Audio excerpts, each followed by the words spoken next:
The standings don't lie. The box scores don't either. I'm Pete Dwyer. This is the division line from the Baseball Nerd. We're cutting through the noise to tell you exactly where the American League West Division stands and where it's going. The Athletics are the hottest team in baseball right now, and everyone laughed at me when I was talking about it in the preseason. 5 straight wins to close the week, including a sweep of the Mets at Citi Field. Tyler Soderstrom launched 2 home runs in an 11-6 slugfest on Saturday. Then Nick Kurtz delivered the knockout punch on Sunday with a solo shot in a 1-zip pitcher's duel. Aaron Civale threw 5 2/3 shutout innings in that finale. This is the same Athletics team that was supposed to be rebuilding in their new Sacramento home. Instead, they're tied for first place in the AL West after 2 weeks. The Rangers and Athletics both sit at 8-7, though Texas holds the technical edge with a better division record. The Athletics are riding that 5-game win streak while the Rangers managed just 1 win in 3 games against the Dodgers over the weekend. The Angels lurk a half game back at 8-8 after taking 2 of 3 from Cincinnati. Seattle sits 4th at 7-9, but just swept Houston to end the week on a 3-game winning streak. The Astros are your early cellar dwellers at 6-10, losers of 7 straight. That's a stunning fall for a team with playoff expectations. Let's talk about what we learned from the Rangers team during a week that started with promise and ended with frustration. The sweep of Seattle showcased exactly what this rotation can be when they're healthy. Jacob deGrom looked vintage in Monday's series opener, striking out 6 over 5 innings, allowing just 1 hit. MacKenzie Gore was even better on Wednesday, striking out 9 over 5 shutout frames. This is the 1-2 punch Texas needed. But the Dodgers series exposed some concerns. Kumar Rocker got lit up on Friday night, serving up 3 home runs to Max Muncy in an 8-7 loss. That's 5 home runs allowed in Rocker's first 10 innings of the season. The rookie stuff is electric, but command remains a problem. Jack Leiter struggled even more on Saturday, lasting just 3 2/3 innings and walking 4 batters. The young right-hander's 11.5 ERA through 2 starts isn't sustainable if Texas wants to compete. Offensively, this lineup showed both its ceiling and its floor. Corey Seager launched a 3-run homer in Friday's loss. Brandon Nimmo, likely the new anchor for this team, had the week's most impressive individual performance, going yard twice in Saturday's loss, including back-to-back homers. The veteran outfielder is showing he can still impact the game at 31 years old. Kyle Higashioka did Kyle Higashioka things, homering in Tuesday's win over Seattle. The veteran catcher was signed to be Jacob deGrom's personal catcher, but he's contributing with the bat, much like he did last year. Evan Carter also flashed his potential with a 2-run homer in Friday's 9th-inning rally that fell just short. The bullpen, though, remains this team's kryptonite. Jacob Junis has been phenomenal in the closer role, picking up 3 saves this week without allowing an earned run. Cole Winn has been a reliable setup man. Jacob Latz, even after giving up the walk-off home run to Max Muncy, has been absolutely nails for this club. Whatever philosophy went into bullpen construction, there needs to be some more intention in doing a whole lot better. Another concerning trend is run prevention on the road. Texas allowed 21 runs in 3 games at Dodger Stadium after holding Seattle to just 5 in the home sweep. Part of that is facing better competition, but the Rangers need to prove that they can pitch away from Globe Life Field if they want to stay on top of this division. Nasty Nate Eovaldi gets the ball Monday night in Sacramento as the Rangers open their first series against the Athletics. He'll need to bounce back after struggling with home runs lately. The veteran right-hander has the experience to navigate through early season struggles but consistency will determine if this Rangers rotation can carry them through a long season.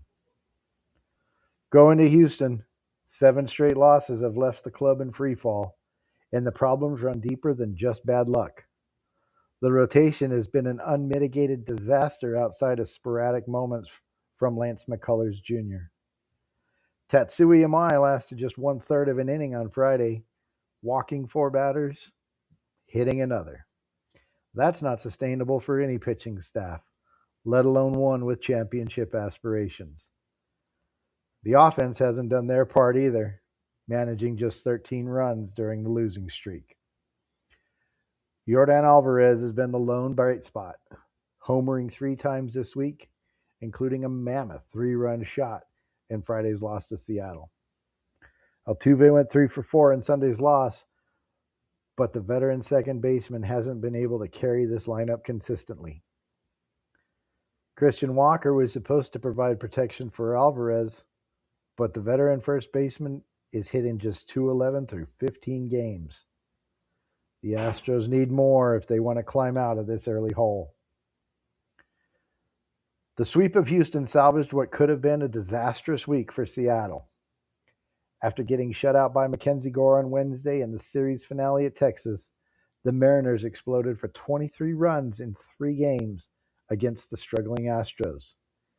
Cal Raleigh provided the power with 3 home runs in the series, including a 2-run shot in Saturday's walk-off win.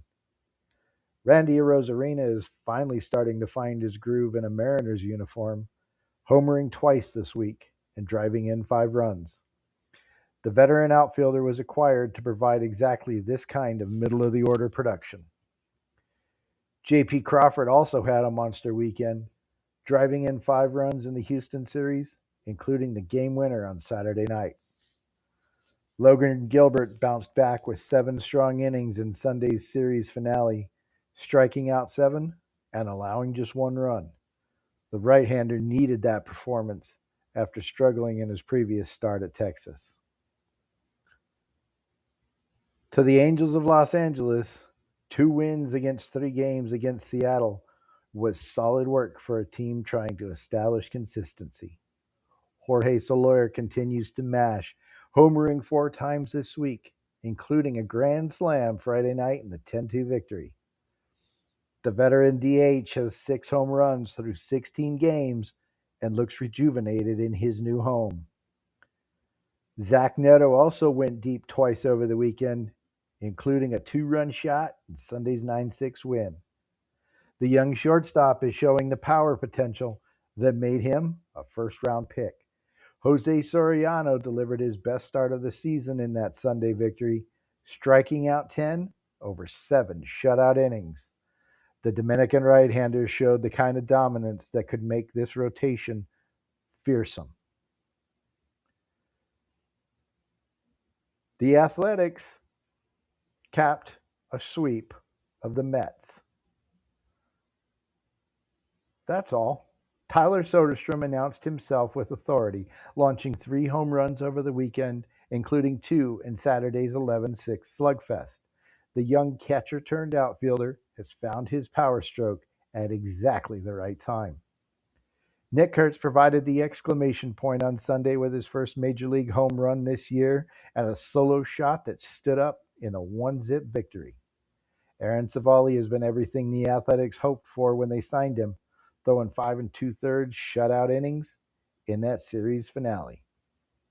He understands how to pitch, and he gives this young rotation a steady presence. The bullpen has been excellent behind him, with Barlow and Kunal forming a reliable late-inning tandem.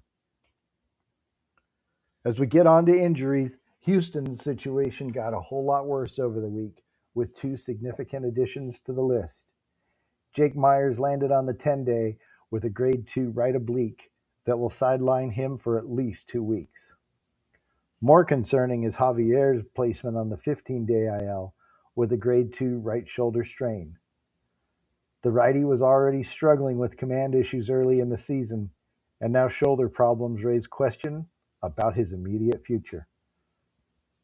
His absence further weakens a Houston rotation that has been the team's biggest problem during this 7-game losing streak. The Astros will likely need to make a move to add rotation depth, whether through a trade or promoting from their AAA affiliate. With McCullers also showing inconsistency, this pitching staff needs to help quickly stop the bleeding. Looking ahead to the week, the Rangers head to Sacramento for their first look at the Athletics for 2026, a 3-game series that could determine the early division leadership. Evaldi gets the ball against a hot Athletics lineup that just swept the Mets. Houston's going to try to salvage something from their disastrous road trip with the series finale against Seattle tonight. Then they head home for a crucial series against the Angels. Seattle hosts the Padres this week, while the Angels travel to Yankee Stadium for 4 games. The season is far from over, but we're starting to see which teams have staying power and which ones might be fool's gold. That's the Division Line.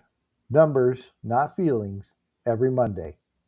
On Apple, Spotify, Pocket Cast, and hosted on Substack.